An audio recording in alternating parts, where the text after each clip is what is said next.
O Atlético Paranaense eliminou o Flamengo de Jorge Jesus na Copa do Brasil ano passado e, enfim, na sequência do campeonato só deu Flamengo. Mas o fato é, se a gente for olhar de uma maneira bem prática, que este Flamengo campeão brasileiro do Jorge Jesus não era o mesmo Flamengo que ele pegou, né, do Abel e acaba sendo eliminado. E aí, na sequência, bate com facilidade o Atlético, com alguma facilidade, pelo menos 2-0 lá. Mesmo jogando na Arena da Baixada. Mesmo jogando na Arena. Eu encaro um favoritismo do Flamengo nesse jogo, imagino que deveria ser assim, até porque o Atlético passa por reformulação, né? Como é que você vê, enfim, a abertura do jogo para os dois lados?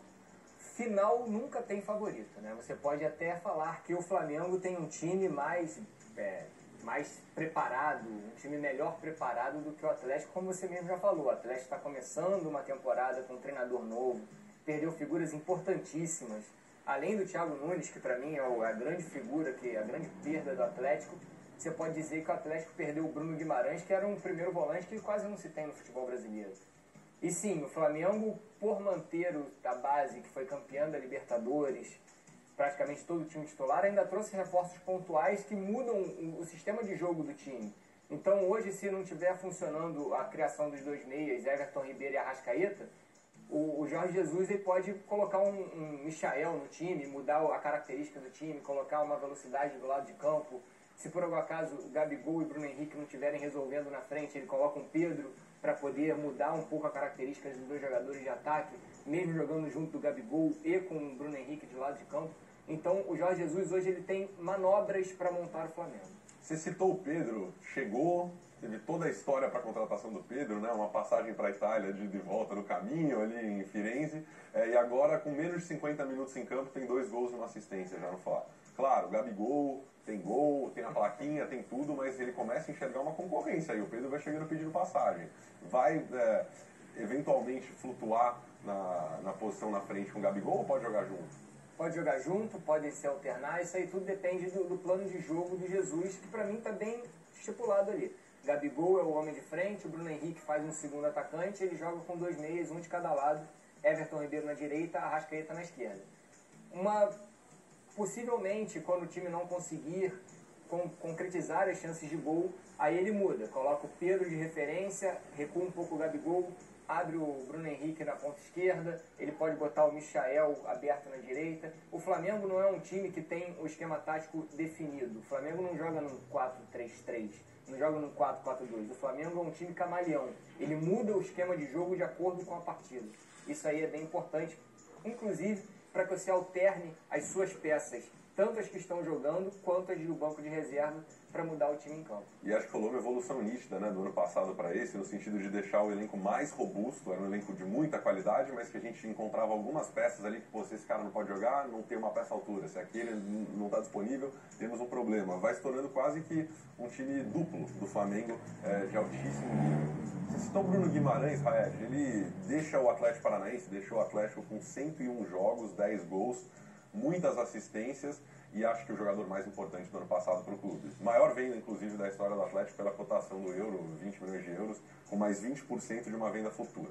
Dito isso, não dá para substituir um cara como o Bruno Guimarães. Você ainda perde uma referência como o Marco Rubens, sai o Léo Pereira, sai o Thiago Nunes. O Nicão falou ontem em coletiva que não mudou muita coisa, o Atlético continua jogando da mesma maneira, mas na prática, em campo e psicologicamente, muda muito, né? Muda muito por causa desse cara aí, ó, que saiu. Esse que a gente está vendo agora em tela, o Thiago Nunes. Esse, para mim, era um dos grandes diferenciais do Atlético Paranaense da temporada passada. Óbvio que os jogadores em campo são quem decide o jogo. Bruno Guimarães, agora de novo aí em tela, um dos principais jogadores do ano no futebol brasileiro.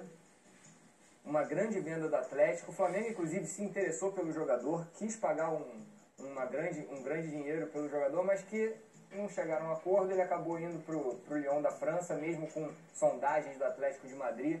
Bruno Guimarães, sim, é uma perda incrível para o Atlético, que sem o Bruno muda o seu sistema de jogo no meio de campo. A gente está vendo aí, inclusive, outros jogadores que o Atlético perdeu. A gente viu o Marco Rubens, esse aí é o Léo Pereira, que foi do Flamengo.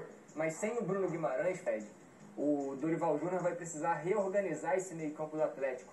O Bruno Guimarães ele fazia saída de bola entre os dois zagueiros e conseguia também fechar o meio de campo ali e criar junto do ataque, junto dos outros dois jogadores de meio. Sem o Bruno Guimarães, o Dorival Júnior coloca 2 jogadores ali, um do lado do outro, para proteger a zaga. E não tem essa saída rápida do Bruno, não tem o passe longo, que o Bruno tem um excelente passe longo para as laterais do campo e para o ataque. E funcionava de uma maneira muito prática com o Rony, né? Com muita velocidade, o Bruno já armava a ligação. E citando o Rony, a aparente, vou dizer aparente porque a gente ainda não tem detalhes se ele vai fechar ou não com o Atlético mesmo, ou vai renovar o contrato dele com o Atlético, mas a impressão que dá a princípio é que sim. Rony pode ser a figura que mude o jogo, depois de tanto vai e vem e tantas tentativas do mercado de tirar ele de lá, é uma vitória para o Furacão conseguir a permanência do atacante. Né? Sim, e você começa a colocar o seu ataque de forma mais robusta também. O Atlético mantém alguns dos principais jogadores.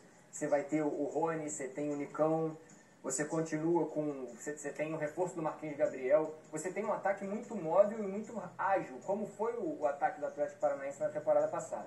Mas sem a figura do camisa 9, que nem o Marco Ruben, obviamente você vai ter que mudar um pouco o seu sistema de jogo, seu estilo de jogo. O Guilherme Bisoli, menino ainda, 22 anos, não é um jogador de área como é o Marco Ruben. E o Dorival Júnior não gosta de um jogador de área com as características do Marco Ruben. Então é uma adaptação a um novo sistema de jogo. Por mais que o esquema tático seja igual, vai jogar no 4-3-3, o sistema de jogo é diferente. É como se fosse o DNA da equipe. O esquema é um, o sistema de jogo é outro. Contra o Fluminense, Gustavo Henrique atuou ao lado de Léo Pereira. Dito isso, não funcionou muito bem o segundo tempo. Primeiro tempo o Flamengo domina, depois sofre o abafa no segundo tempo, toma 2 gols, tem os gols anulados, enfim. Não sei se é muito justa a comparação de Rony com o Fernando Pacheco, mas pelo menos fisicamente é um cara forte, muito rápido e deu muito trabalho para a defesa do Fla. Lembrando, Gustavo Henrique, que estava suspenso por causa da suspensão do ano passado no Brasileirão, no jogo do Santos contra o Avaí, ele tinha tomado 2 jogos de gancho, só cumprido 1. O Flamengo conseguiu converter a pena para medidas sociais, né? Ele vai doar R$25 mil em cadeiras de rodas para uma associação de reabilitação. Dito isso, ele está em campo. O Gustavo Henrique deve atuar do lado do Rodrigo Caio, que volta de lesão. São 2 caras muito experientes, mas que não têm muita experiência jogando juntos. Quais são as dicas que você daria como técnico? Raed é técnico, não sabe. Que dicas você daria como treinador para a defesa tomar certos cuidados e não ser surpreendida? Porque o ataque do Atlético é veloz como o do Fluminense. Você citou um ponto bem importante, porque a grande chave desse sistema de jogo do Flamengo, que marca lá em cima, é que os zagueiros consigam fazer uma marcação setorial ali pelo meio do campo, tá? Sem dar espaço para os contra-ataques. Quando você coloca uma peça nova, como o Gustavo Henrique, enquanto a gente vê aí o joelho do Rodrigo Caio super inchado. O Guido Nunes foi bonzinho ainda, falou que estava um pouco inchado. Super inchado o joelho do Rodrigo Parece Caio. o joelho do Ronaldo depois da lesão, a bola ali. Quando você muda uma figura desse sistema, essa figura ela tem que estar muito adequada ao seu sistema de marcação. O que o Flamengo faz? Adianta todo o time para o campo de ataque, centraliza os 2 zagueiros ali pelo meio do campo, próximo da linha do meio de campo, e coloca o William Arão recuperando por dentro desses 2 zagueiros. Então, caso uma bola longa entre para o Rony, ou para o Marquinhos Gabriel, ou para o Nicão, que são 3 jogadores extremamente rápidos do ataque do Atlético Paranaense, esse jogador, que é o Gustavo Henrique, se ele não estiver totalmente adaptado, a recomposição vai dar espaço. E foi dessa maneira que o Fluminense conseguiu, no segundo tempo da partida contra o Flamengo, chegar ao 3-2 e por pouco não virou. Fez até alguns gols que foram anulados em condição ilegal de impedimento dos jogadores de ataque do Fluminense, mas é uma coisa que precisa ser adaptada. O Gustavo Henrique ainda não está totalmente adaptado a esse sistema de jogo do Flamengo. O Pedrinho citou ontem no Troca de Passe um negócio muito legal com relação a essa adaptação, que ele falou que o jogador passa a maior parte da vida aprendendo, pelo menos assim vai rolando enquanto se moderniza o futebol, mas aprendendo, por exemplo, na marcação, que perdeu a bola, corre para trás, vai cobrir. E que hoje é diferente, né? A pressão pós-perda você perde no Flamengo, por exemplo, e corre para frente, vai atrás do cara que tomou a bola de você, e é uma adaptação, às vezes, neurológica, ali, do cara entender como reflexo, perdi a bola, não vou correr para trás, preciso me adaptar ao sistema de jogo desse time. Enfim, agora uma toada mais séria, e seguindo com notícias do Flamengo.